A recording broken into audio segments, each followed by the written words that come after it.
Majority Report with Sam Seder. The destiny of America is always safer in the hands of the people than in the conference rooms of any elite. Sam Seder. They are unanimous in their hate for me, and I welcome their hatred. We must guard against the acquisition of unwarranted influence, whether sought or unsought, by the military-industrial complex. The Majority Report with Sam Seder. Ever get the feeling you've been cheated?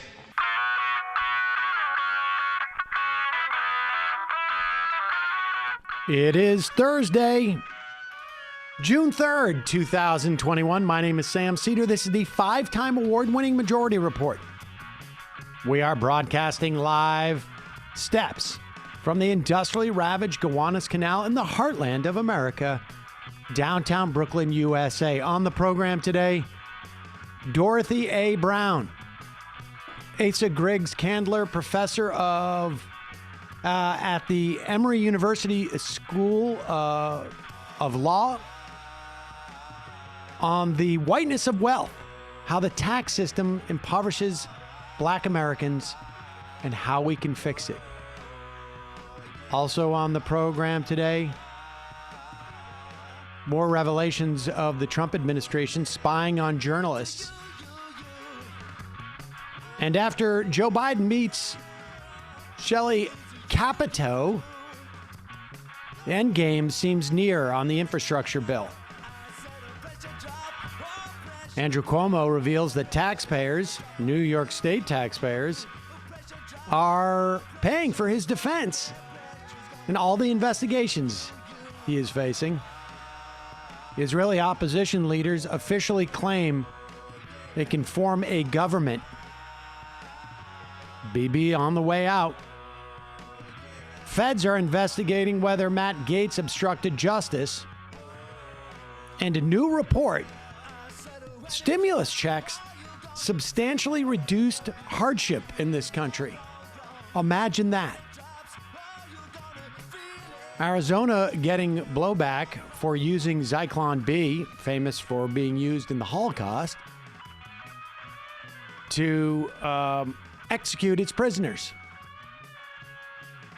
U.S. Appeal Court leaves the CDC eviction moratorium in place. White House may send states vaccines abroad before they expire, which seems like a no-brainer.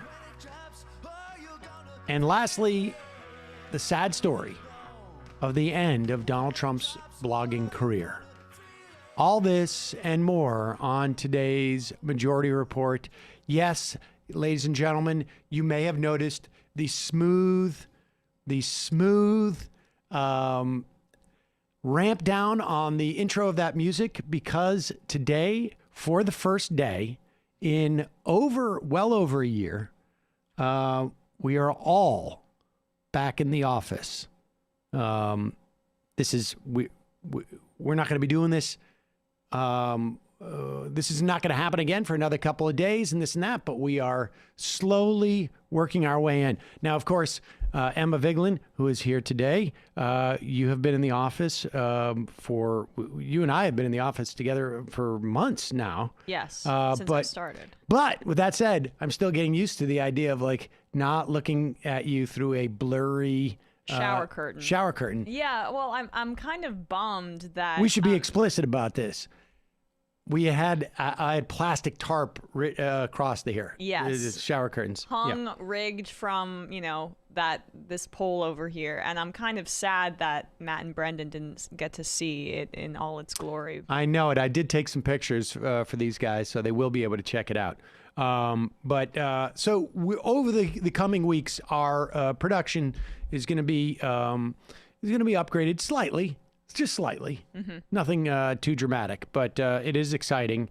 And I imagine, to some extent, this type of dynamic is happening across the country at this point. People are coming in, seeing people they hadn't seen for, over a year. And I have to admit that there didn't seem to be a lot of celebration or jubilation when I came into the office today. So. Well, you were enthusiastic. I was enthusiastic, and everybody was just like, ugh. Don't like the light bulbs you're using in here. We don't like to perform for you. To be honest. Well, I mean, I wasn't looking for a performance. I just thought like there might be some excitement, but no, not really. The light bulbs were bad. Yeah. All that said, thanks for joining us today. We have a great interview that I did, pre-recorded with Dorothy Brown. Fascinating. This is we've heard a lot about the concept of there is no, we hear this from the right all the time. There is no more systemic racism in this country, and while there is not the level of institutional racism that we had, not like literally statutory racism that we had in this country. There is a tremendous amount of systemic racism that still exists in this country. Sounds like some critical race theory. Yes, and we may get to that clip after all. But first, let's start with this clip. Here is Kristen Sinema basically saying she doesn't want to take any hard votes. Well, as folks in Arizona know, I've long been a supporter of the filibuster because it is a tool that protects the democracy of our nation rather than allowing our country to ricochet wildly every 2 to 4 years back and forth between policies. The idea of the filibuster was created by those who came before us, the United States Senate, to create comity and to encourage senators to find bipartisanship and work together. And while there are some who don't believe that bipartisanship is possible, I think that I'm a daily example that bipartisanship is possible. Not just this trip today and tomorrow that John and I are doing, but the work that John and I and many other of my colleagues in both parties do on a regular basis. So to those who say we must make a choice between the filibuster and X, I say this is a false choice. The reality is that when you have a system that's not working effectively, and I would think that most would agree that the Senate's not a particularly well-oiled machine, right? The way to fix that is to change your behavior, not to eliminate the rules or change the rules, but to change your behavior. So I'm going to continue to go to work every day, aggressively seeking bipartisanship in a cheerful and happy warrior way, as I always do, and showing that when we work together, we can get things done. A lot of folks say that the filibuster is a relic of the Jim Crow era, and my sense is you don't support those things from the Jim Crow era, so why would you support the filibuster?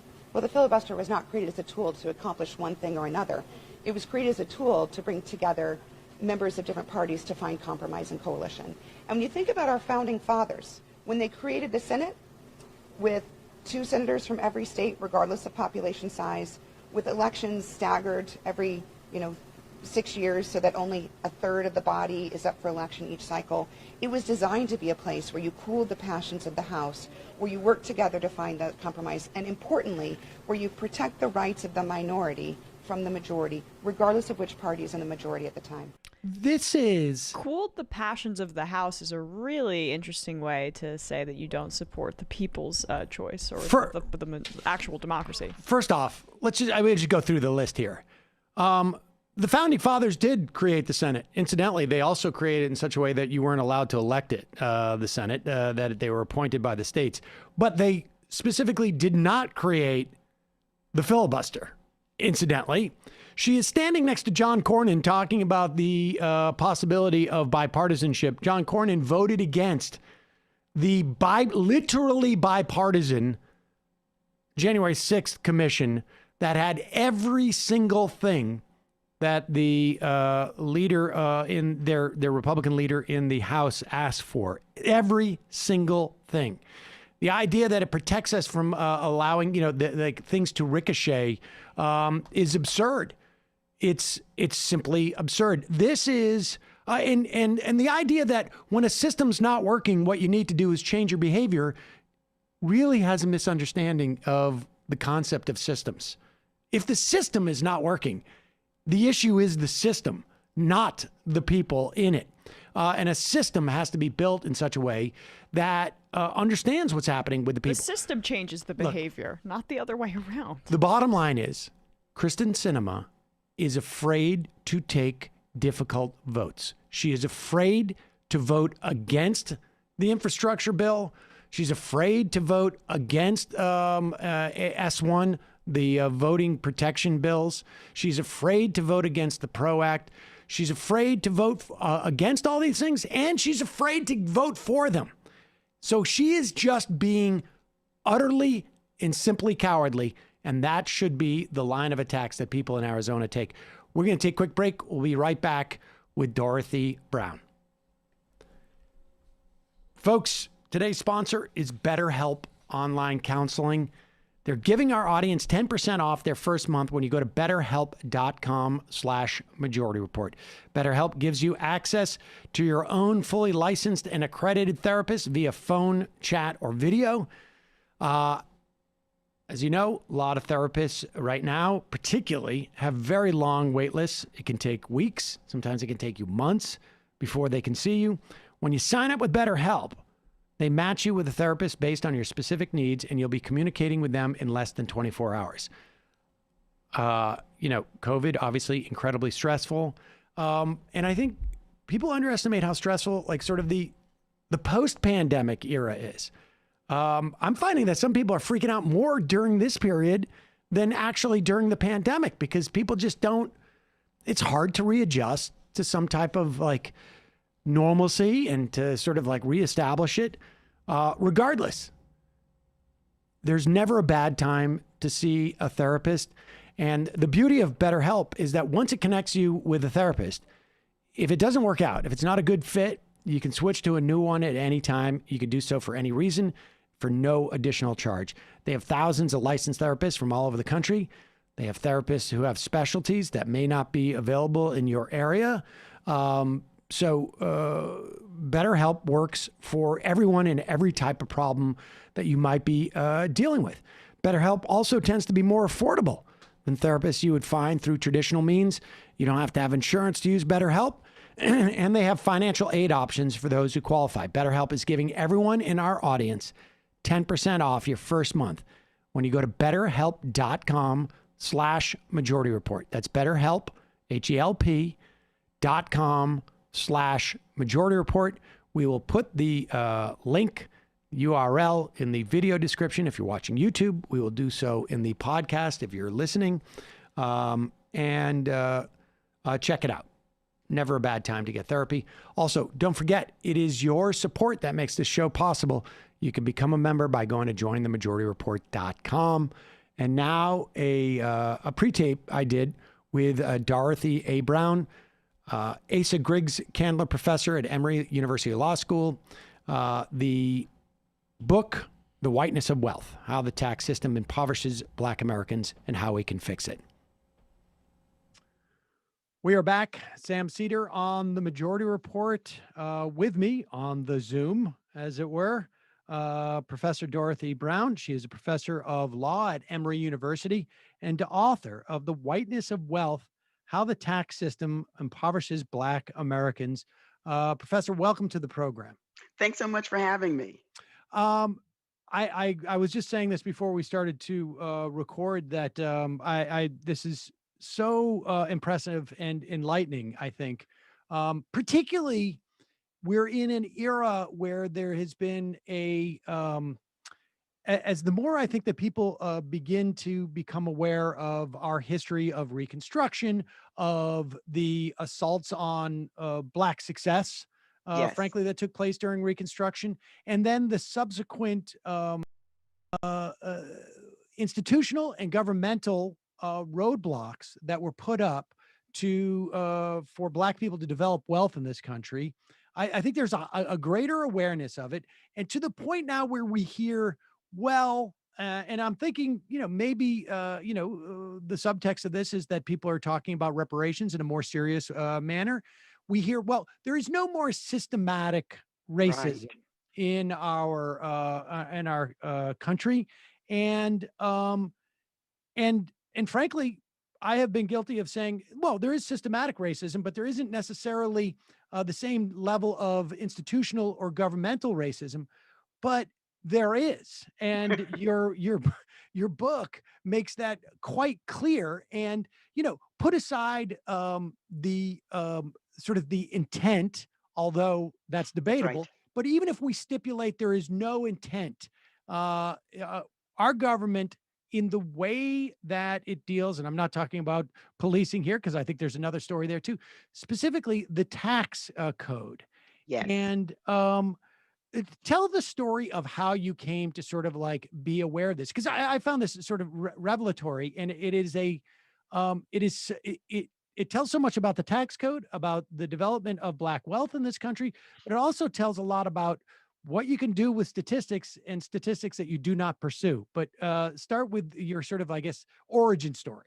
Yeah, so my origin story is I grew up in the South Bronx. I dealt with racism, and I didn't want a job that forced me to deal with the substance of racism on my job. So I went into tax law because I thought tax law had absolutely nothing to do with race, as I like to say.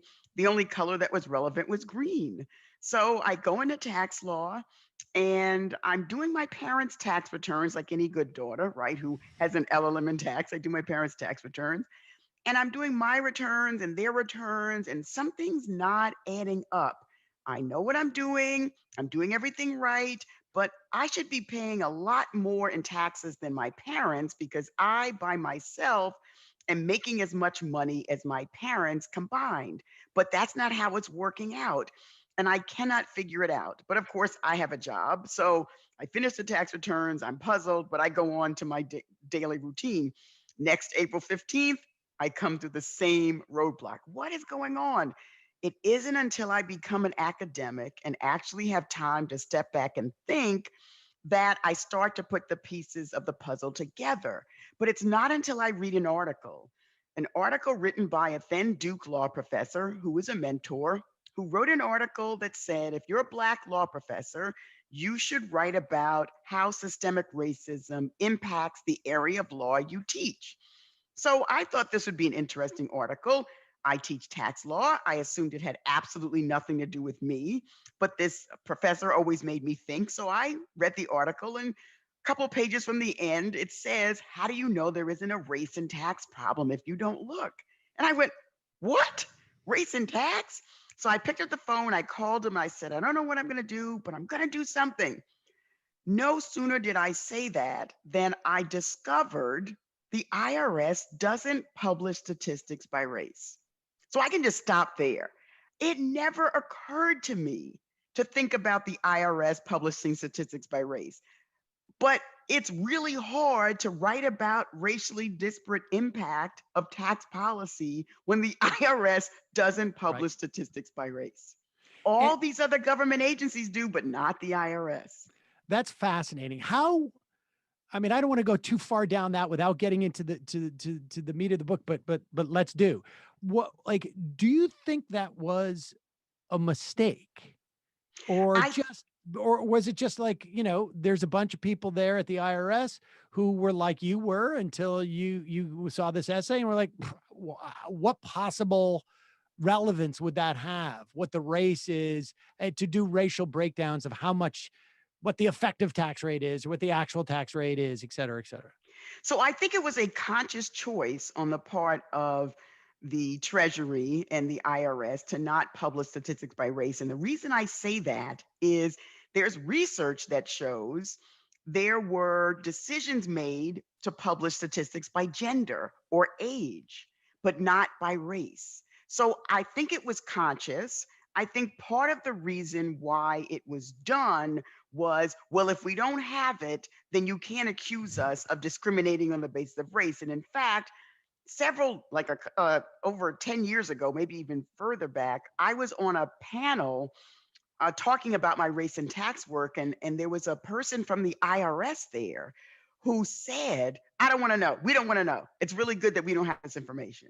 So there's this idea that if you don't see it, it can't be discriminatory, when really my research shows is just because you don't see it doesn't mean it isn't operating in a discriminatory manner. All right. And we're going to go through these things. Let me just say that the best analogy I can do relative to the work that you have done here, without it being too much of a spoiler alert, but I think you've made it clear, is, for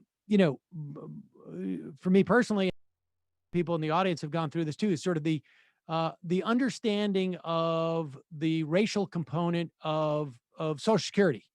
That when Yes. that like there was no explicit thing like we're not going to have Black people participate in Social Security, but there is a proxy, and that proxy is we're going to not include certain jobs Right. that just happen to be dominated or widely populated by Black people. Right. And that sort of feels like the same dynamic that's going on here. You look at this, if you don't see the outcomes as divvied up through race, then it wouldn't necessarily occur to you because you don't see that proxy. So let's start with your parents. Like, Yes. why? Okay, so you have this mystery. Parents who combined make what you Yes. make end up paying more in taxes. It's always that, like, if you're married, then You you get a actually tax save cut. in taxes. Right. Well, you do if you're a certain type of married couple. If you are a married couple where one spouse works in the paid labor market and the other spouse is a stay-at-home spouse, when that couple gets married, they get a tax cut. And that's how the joint return was designed, to give single wage earner householders a tax cut. What my research shows, looking at Census Bureau data, is white married couples are more likely to be in single wage earner households, but not Black married couples. Black married couples are likely to be like my parents. My mother was a nurse, my father was a plumber. They made roughly equal amounts. That household doesn't get a tax cut. And worse, for several decades, that household paid higher taxes when they got married. And this came out of what? There's a court case back in 1930. Tell us about that court case. Yes, so it was Henry and Charlotte Seaborn were one of the few white Americans back in the late 1920s paying taxes, because back then our progressive tax system worked so that only the richest Americans pay taxes. But rich Americans don't like paying taxes. So the Seaborns thought of a way so that they could pay less taxes. And the way they did it was he worked and he had income, and he tried to shift half of his income to his wife so that the last dollar of his income and her income would be taxed at a lower marginal tax rate than if he was taxed on 100% of it. Well, that wasn't what the tax law allowed. The tax law basically required us to file as individuals. But the Seaborns go rogue with the help of their tax advisors and file returns where half of his income is on his return and half is on hers. The IRS says you can't do that. They go to court, it goes all the way up to the Supreme Court, and the Seaborns win. And they win because they're in a community property state where legally his spouse has a right to half of his income. So the Supreme Court says if you're in a community property state, you can split your income. But if you're not in a community property state, you cannot. So we had a situation where, depending on where rich people lived, would determine whether they could get a tax cut from using this technique. Well, Congress came to the rescue in 1948 with the joint return, which basically said it didn't matter what state you lived in, you could have your income split among your stay-at-home spouse and therefore cut your taxes.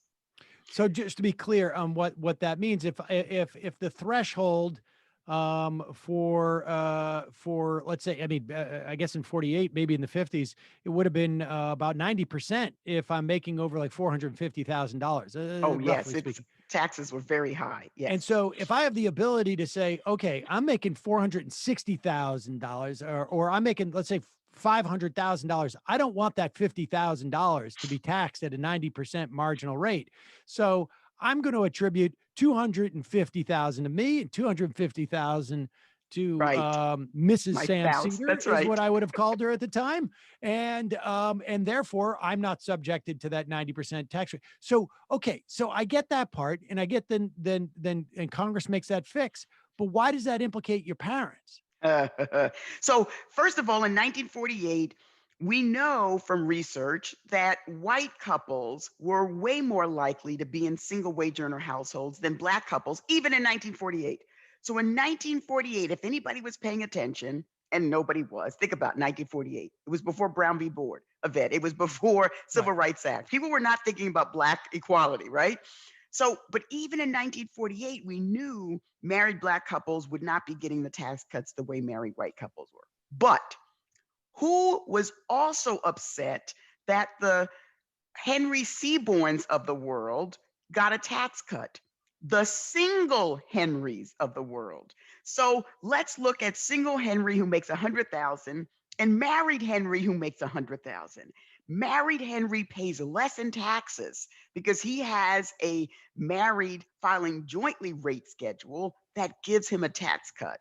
Well, single Henry was not happy, and single Henry lobbied Congress. So in 1969, they changed the code once more, whereby single Henry paid higher taxes, but not significantly higher, which meant the marriage bonus was decreased for the Seaborns. The singles penalty was decreased for the single Henrys, but married couples with dual equal earning wage earners paid higher taxes. That was the outcome of the rate schedule change in 1969. So from that point on, people like my parents, when they got married, they paid higher taxes.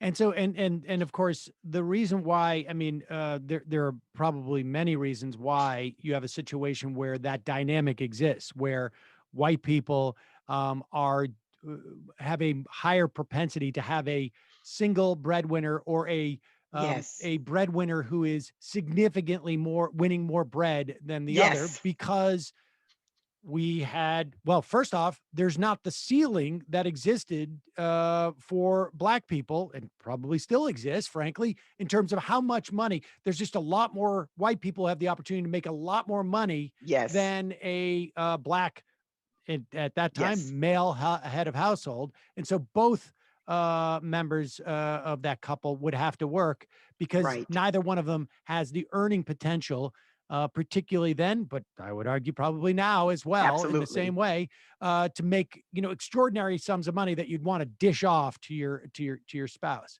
All right. So so are there other penalties within the context of marriage? Because I want to go through some of the other sort of like silos in which the tax code punishes, wittingly or unwittingly, sort of irrelevant in terms of the implications, but black people. So is that it for marriage? I would say yes, but I will just point out one thing. Over time, more white couples were facing the marriage penalty. So I believe the reason why the Trump tax cuts minimized the marriage penalty was because more and more married white couples were facing it. Oh, that's fascinating. And how does that, when you say it, it makes total sense to me that would be the case. But I mean, how do you see that manifest? Like, does that just simply like, are people just sort of looking at like, okay, here's our constituency. How can we give them tax relief? And it just so happens, I mean, when the Republicans look at their constituency, they don't have to say like, should we advantage white people or black people? They're looking at their constituency. And so it's like, well, of course it's going to advantage white people, because 93% of our voters are white people. Right.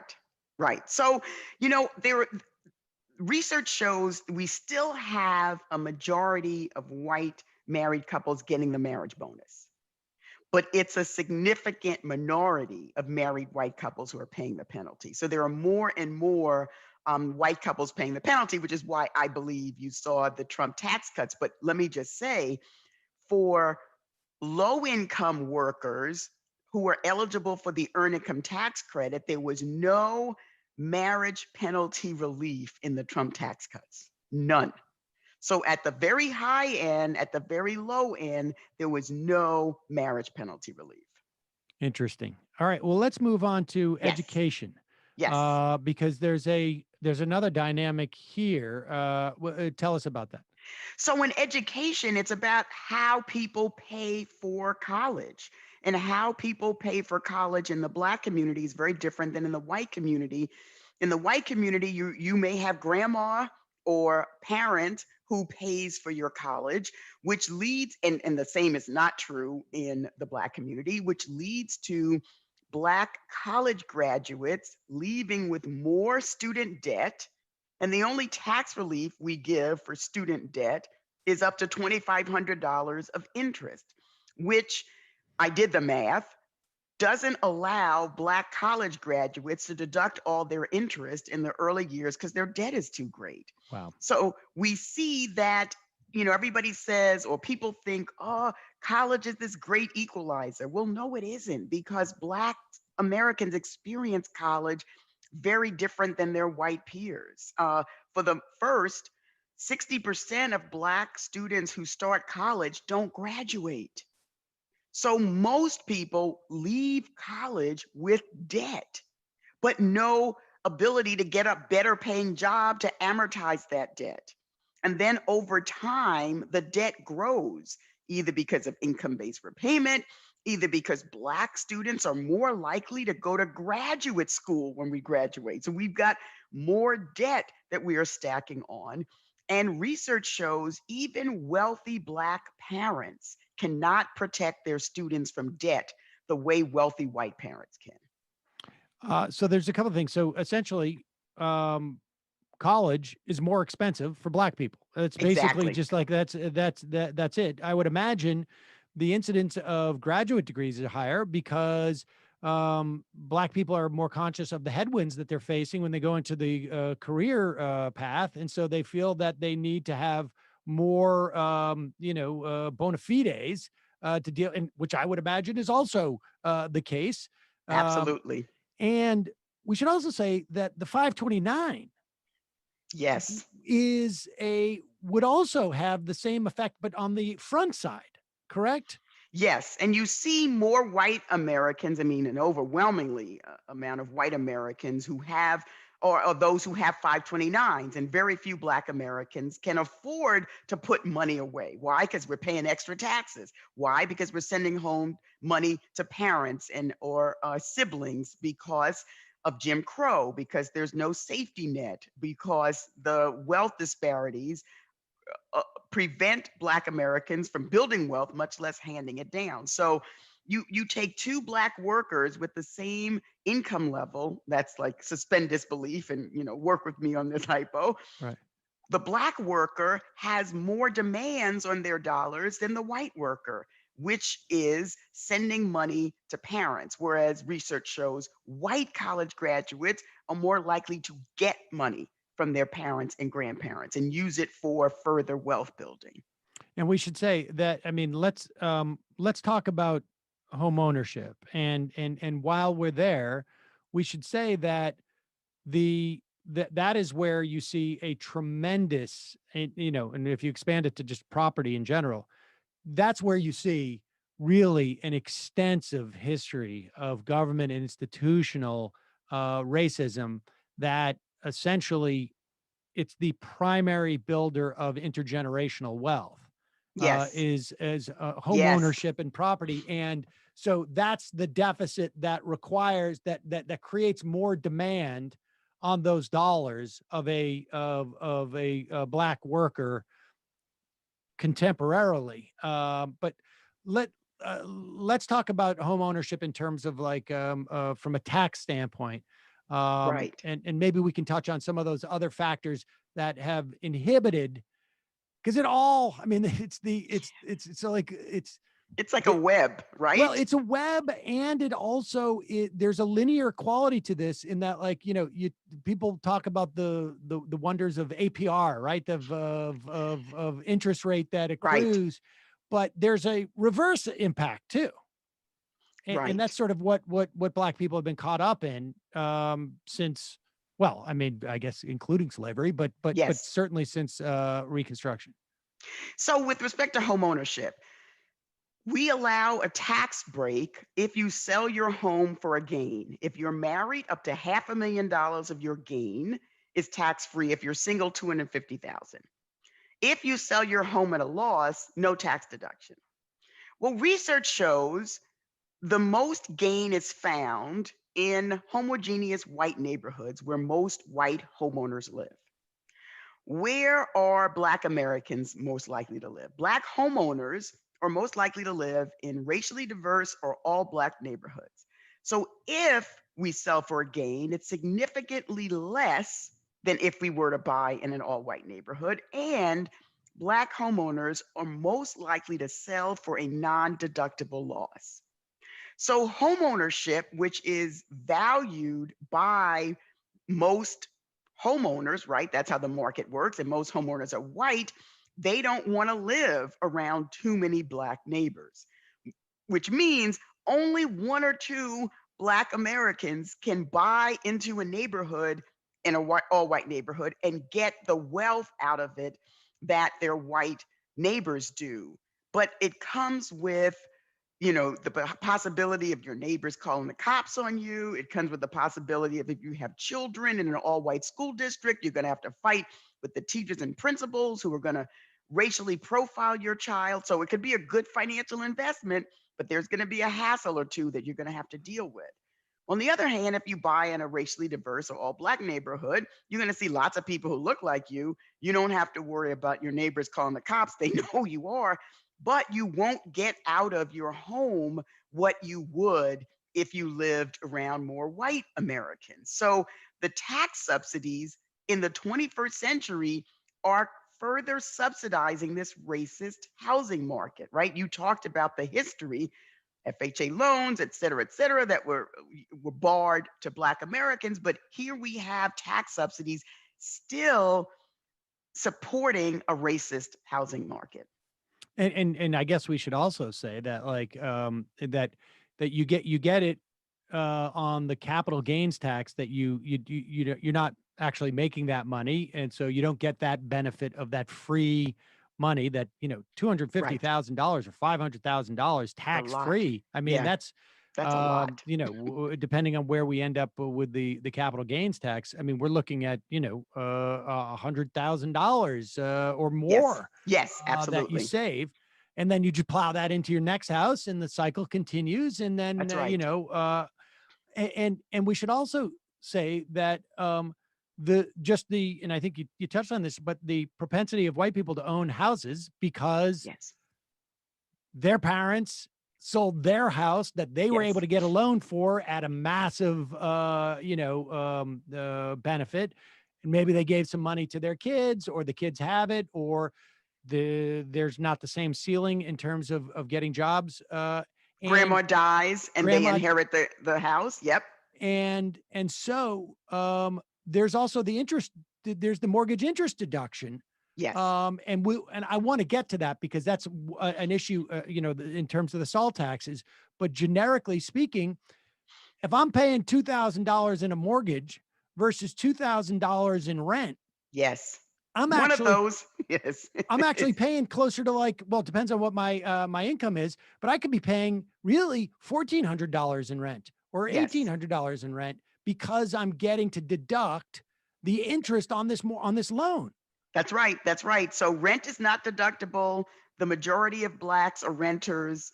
Mortgage interest is deductible. The majority of white Americans are homeowners. But I will say, after the 2017 Tax Act, with the significant increase in the standard deduction, only about 1 in 10 Americans anymore itemize, period. It used to be a third. Now we're down to 1 in 10. Okay. And so, so I should say, for years I was saying, our system benefits homeowners in a big way because of that mortgage interest deduction. And what I could have easily also said it during that time was it benefits white people. Yes, exactly. And that's the point of that. Well, let's talk about children as well. And there may be a different dynamic now a little bit with the expanded child COVID care relief. Yes. But we don't know if that's going to be permanent. So let's talk about what it was 2 years ago. Yeah, so, for decades, we have had a child tax credit that treated children differently if your parents were poor. If your parents were eligible for the earned income tax credit, the you could not, that household could not get a full child tax credit. And that's the way the law was designed. So with the Biden administration pushing for the expanded child tax credit such that every earned income tax credit household can now get the child tax credit. That's a huge move forward. It's a really big deal. It's temporary. I expect to see the Biden administration push for that to be permanent. And it's kind of miraculous, right? Because it was done, Right. part of COVID, with no argument. It was just done. Very easy peasy. Yes. Well, let's talk about, and I just want to touch on one more silo before we talk about some of the proposals that are on the table right now. The everything around death and inheritance, the estate tax. Yes. I mentioned, I once had an interesting exchange with Donahue Peebles, who apparently is one of the richest black men in the country, according to Forbes. I was on a panel with him. I had no idea who he was. We were talking about the repeal of the inheritance tax Right. and the estate tax, and we got into an argument about it. And he said there's a reason why the Congressional Black Caucus supports it. It is to build Black intergenerational wealth.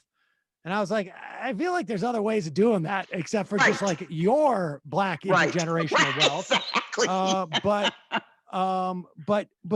But talk how that dynamic also favors, and I think it's quite obvious on some level from what you've said at this point, Yes. with this rubric, but explain. Yes. So first of all, on the income tax side, you can give income to anyone and they get it tax free. So the payment that grandparent may pay, give their grandchild for college or anything else, gifts and inheritances are tax free on the income tax side. On the estate and gift tax side, now we've got like $23 million you can give without having to pay any taxes, which basically is almost everybody, but maybe 400 people, right? So Right. it's a ridiculously high amount, but it's how intergenerational wealth is transferred and how tax law enables the white transmission of wealth. The exclusion or the ability to give or receive gifts tax free dates back to 1913. So let's talk, right? 1913, who had wealth? We know who had wealth. Right. It wasn't people who looked like my ancestors, right? It was white people. So the provision was designed for white people to transfer wealth tax free. And the estate tax now allows you to do it at death as well. So it's a double whammy. It's designed to help keep white wealth in the family, as it were. And I agree with your take that, yeah, there may be a generation of Black wealthy folks coming up, but they're the exception. We should not be making tax policy for a handful of Black people. We should be making tax policy for the majority of Black people. Right, exactly. Let's tax the dollar that you give to your kids upon your death, and use that money to, if we want to provide tax cuts to Right. people, do it to renters, get That's right. there's easier ways of doing that. Well, not just easier. I mean, Fairer. fairer I'll say ways. it. Exactly. I was gonna say, like, it's pretty easy for that guy. Right. So okay, so what? And I guess the first thing, and let's talk about some of these solutions. Then we can maybe just assess one or two proposals that are out there right now. The first thing that we should do to fix this is to start recording racial data as a way, right? Because Yes.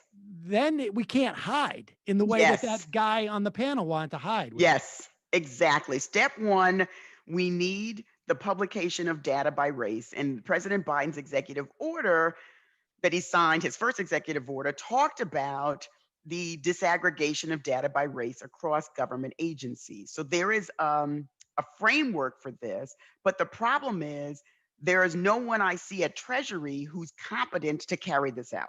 So we've got the president at a high level saying, I want this done, but the appointees at Treasury have never written about race and tax. They are, in my opinion, clueless. So I am cautiously pessimistic about the ability of the administration to get it done, but there is a framework at least.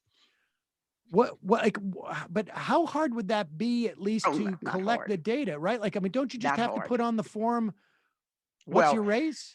I would say we don't want it on the form because that could subject people to audits. That could subject people to other bad activity. We have the IRS has a statistics of income division, which is the unit that publishes all this data to begin with. They publish data by gender. They publish data by age. They need to be tasked with publishing the data by race, period, full stop. Figure it out. It's not complicated. Other people have done it.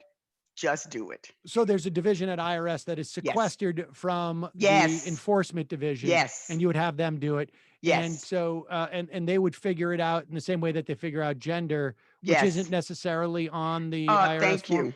Okay. Exactly. Okay. I just wanted to No, clarify. you're brilliant. That's exactly right. They do gender.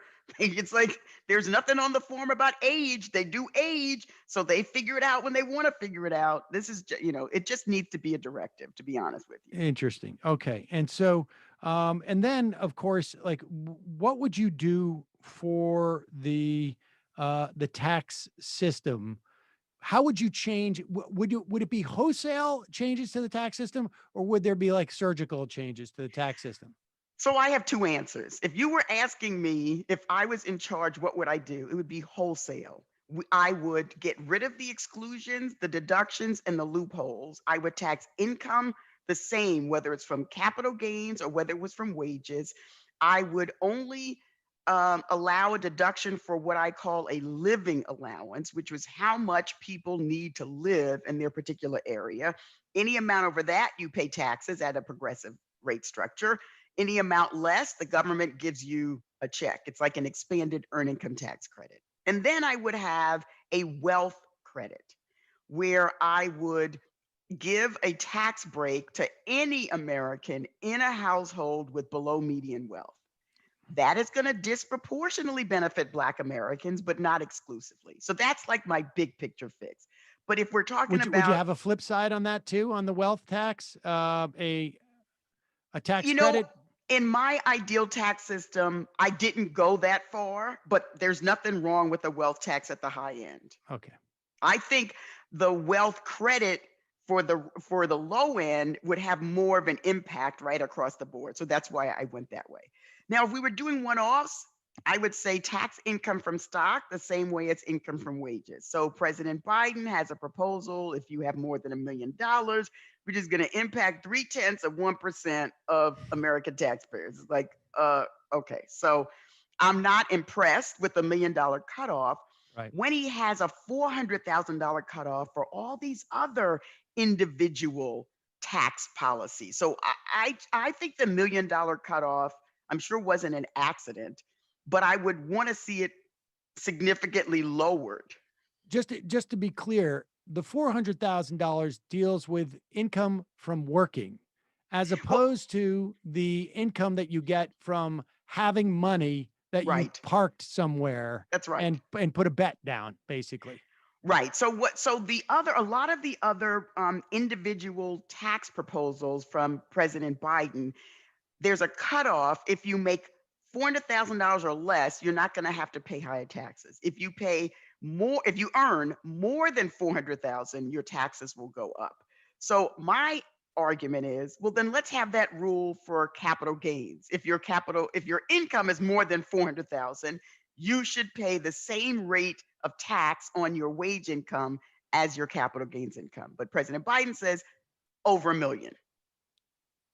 All right, fair enough. And so let's talk about, so those are the key things that you would do. And to a certain extent, right, that's your this is a back of the envelope thing because we don't Right. have the data That's right. to assess That's right. like where this is going to fall. So this is basically like, Based on my 25 years experience studying this, loopholes and exclusions benefit white Americans disproportionately.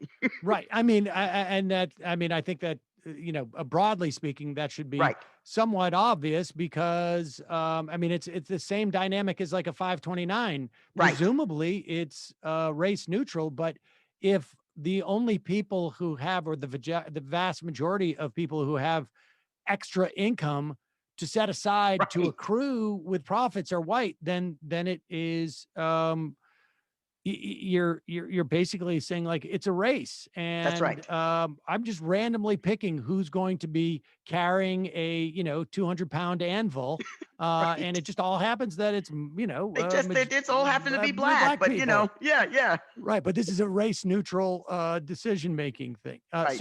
all right, so let's talk about the salt tax. I mean, Yes. this is just, it's stunning to me because we see such a political determination, like the grit that we want for every progressive policy that the Democrats to fight for, but they're focused on the salt taxes. And I mean, when this, and the salt is, well, explain to us what the salt is, because Right. when I first heard this, I was like, oh, well, that's actually bad because it's going to discourage, blue states from raising taxes. But then when you realize who's paying it, it's like, no. Right. Right. So it's the state and local taxes. If you itemize deductions, this only works if you itemize deductions. If you itemize deductions, you can get a deduction for your state income taxes, state and local income taxes. Well, what the Trump tax cuts did was say, or for your real property taxes and your state and local taxes, you're limited to only deducting $10,000. If you pay more than that, and if you live in a state like New York or California where the state taxes are high, you're going to pay more than that. You are denied a deduction in the excess of $10,000. So now the Democrats have taken over the House and the Senate, and they're talking about removing the cap, which means now everybody can take the deduction for state and local taxes. The problem is, remember I said, based on the Trump tax cuts, only 1 in 10 Americans are itemizing? Yeah. The people who are itemizing are the highest income Americans. So this 10% are our highest income taxpayers. So removing the cap is going to benefit them. That's not something I would want to argue for. It's like, why aren't the Dems putting their energy elsewhere? I testified Well, like a we week know ago. why. Well, because their constituents want them, right? The constituents in New York and the constituents elsewhere. The constituents with money, right? I mean, Yes, it's only exactly. it's the top 80% of the benefits go to something like the top 1%, or 50% go to the top 1%.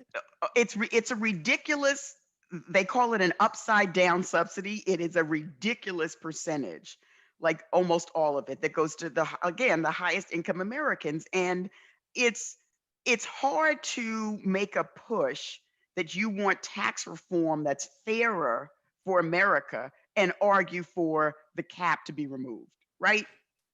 I mean, of course. I mean, but And I think part of it is, I don't think they want to say like Trump had a good idea, right? There's a couple things that the 2017 Tax Act did that was like good. One of them was significantly increasing the standard deduction. That was long overdue, right? That was one of the really good things. That's why we only have like 10% of Americans itemizing, which I say is the time to get rid of all the rest of the itemized deductions, because only 1 in 10 Americans, and they're the highest income Americans, doesn't matter.